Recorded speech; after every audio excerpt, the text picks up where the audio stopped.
This is The Revanchist, my upcoming disturbing, retro-inspired survival horror game. This is also The Revanchist. What's the point of giving the player tonal whiplash like this, and how can I make sure it doesn't hurt the overall experience? Let's have a look. Okay, first things first. I want to get one more weapon added into the game for now. The way I'm going to put it together is the same way I've done all the other weapons for the game so far. I'm going to start by throwing the old high-res version into Marmoset and grab a couple of renders. Throw them together in Photoshop, use a texture ripper to flatten it out into this, then crush it down to 256 by 256 with a 16 color palette. Now it's time to build a simple, low-poly mesh in the general shape of the weapon. It doesn't have to be perfect, and in fact, I actually want to make sure it isn't. The meshes for the weapons are way higher res than an actual old game, so to compensate, I give them a little bit of extra weirdness and jank so they don't look too nice. A good example of this is the base shotgun, which I modeled completely from memory with no reference at all, just to make sure the proportions are all just a little bit slightly off. Meet the Short Bus. Got its nickname years ago from a friend because of its short length and goofy look, and it just kinda stuck. Total time to make this somehow clocked in at around 4 hours. It feels like a good time to talk about one of the problems that you might face when you change engine versions halfway through a project. For whatever reason, Unreal 5.5 is importing animations at about 3 times scale. For reference, the Short Bus here is actually on the same skeleton as the shotgun. It's all the same exact scale in 3ds Max. It's easy enough to cover up by importing animations at about 40% scale, but it still doesn't line up perfect. All this really means is if I want to import any new animations for something that's already existing, I have to re-import all of them, tweak the model scale, make sure it all lines up. Now, there's a reason that adding this weapon was a priority at this stage in the project, and that's the night vision screen. Something I haven't explicitly revealed yet is the Revanchist is going to lean a little bit into supernatural elements. With that being said, there's one key mechanic I'm going to spoil quickly. Invisible objects. In the Revanchist, there's going to be certain things that can't be seen with the naked eye. I'm not going to spoil exactly how this is going to be relevant, but one thing I want to mention is it's never going to be mandatory. You're not going to be chased down by invisible enemies or anything like that. I also don't plan on holding people's hand and explicitly teaching them this mechanic. It's something that I'm going to let people figure out on their own. Except for you guys. You're special. Again, it's never going to be mandatory, but it definitely will benefit those who discover and utilize this mechanic. Now, this screen was a pain in the ass to get working. Firstly, Unreal 5 is not happy rendering at really low resolutions. Originally, the gun screen ran at a resolution of about 100 by 100. This worked just fine in older versions, but Unreal 5 just was not having it. This means lights would just ignore walls, shadows would flicker on and off, it was distracting and just not good to look at. While I was able to minimize this, I wasn't able to get rid of it entirely. Eventually, I gave up and I just had to increase the resolution of the night vision screen to 512 by 512.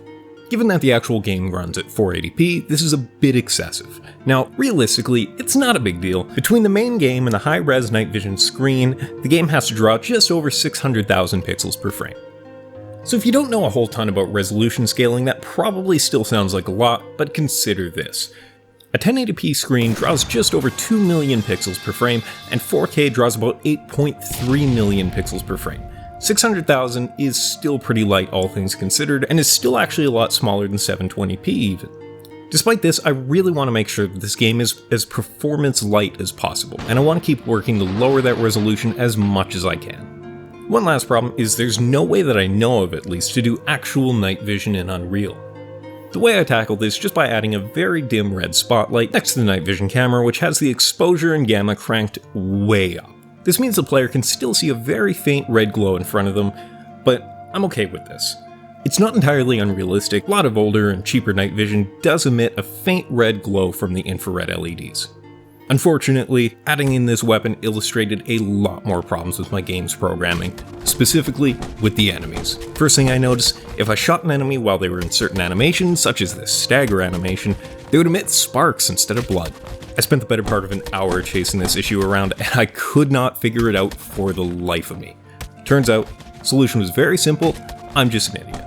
The enemy is made up of 2 main components: skeletal mesh and a simple capsule collision object. Because the stagger animation I have from Mixamo, as well as a couple of other animations, actually move the mesh, it slides the enemy's model back slightly behind the capsule component. Because of that, when you shoot the enemy during those animations, it hits the capsule component instead of the enemy itself. All the problem is that I'd set the physical material of the enemy to meet, but the capsule was still the default physical material. Meaning when it's shot, it makes sparks, not blood.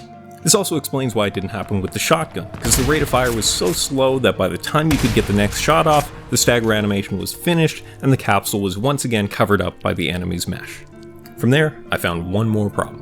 When you killed the enemy with the short bus, about a 70% chance that they do this. Now this was a bit harder to figure out. So to put it simply, the way the enemies handle dying is in a couple of steps. Firstly, they start playing the animation where they fall to the ground. Next, they set the movement speed to 0 and clear any focus they have, making sure they immediately stop moving and rotating. Then the AI controller disables its brain, stopping any further logic. I spent hours trying to figure this out, completely rewriting the damage system and death function from scratch, but it never made any meaningful difference. I figured maybe it's because it sets the AI state to dead on the same frame that it kills the logic, meaning it doesn't have a chance to actually clear the focus before stopping any logic, so I added a 1-frame delay between these actions. Unfortunately, that didn't fix anything. But an hour later, I was at my wit's end and started throwing shit at the wall to see what sticks. I added a second 1-frame delay before killing its AI processing, and that magically fixed it. I have absolutely no idea how or why, but I'm not going to question it. Now the short bus is about as done as it needs to be in this stage of development. It still needs a lot of details like a proper walking and reload animations, but I just need the base functionality of it for now. Now to get to the main point of the video. One of my favorite parts of old survival horror is the occasional cozy moment. A brief moment of peace, relief from the horror adds a lot to the experience. It gives a bit of a break from the tension, suspense, and helps stop the player from getting too used to it, providing a bit of contrast to make the horror really pop. The Revanchist is planned to be an intense, often disturbing, and gradually more overwhelming experience, so these moments of rest are especially important to stop the experience from becoming exhausting. As such, I really wanted to make these moments especially cozy, but still maintaining a sense of unease so as to not completely break the tension.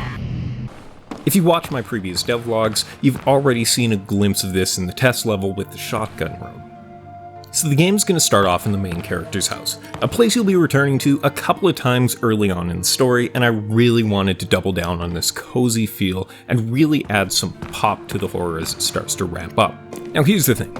I do not know how to model buildings. I've tried a couple of times before and I've never had any sort of grasp on it, but I've never let that stop me before, don't plan on starting now. I started by blocking out the basic interior with simple primitives so I can figure out a rough floor plan. After a couple iterations, I had a layout I was happy with. I blocked out the furniture and appliances using some assets I had laying around from the office test level just to help get a feel for the space. I also made a basic exterior around the rooms. No! God, please, no! No! No! I don't know, guys. I might be leaving game development for a promising future in architecture after seeing this place. From there, it's just a matter of detailing the interior. Thanks to the retro art style, it's a fairly quick and simple process. It's still not finished, but here are the results after about a day's work on it. And I really want to emphasize how simple the graphic style makes everything. For instance, every piece of wooden furniture you see, from the desk to the dining table, even the picture frames, reuses the exact same texture, saving me tons of work.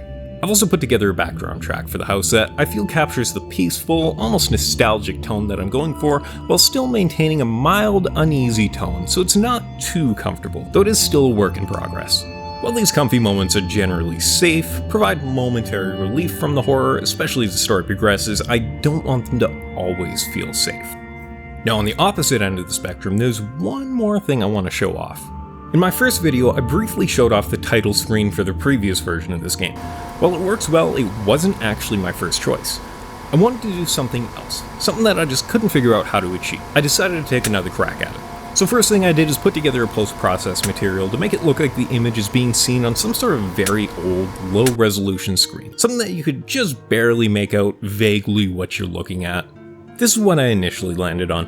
It looked a bit flat, so I made some adjustments and ended up here.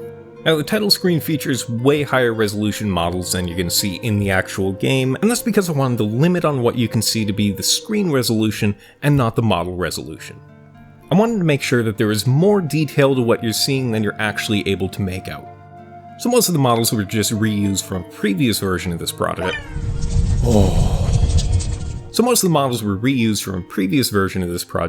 But there was one that I made specifically for this title screen. So yeah, if you saw the teaser for the game I uploaded a little bit ago, it was literally just a screen cap of the title screen with no UI.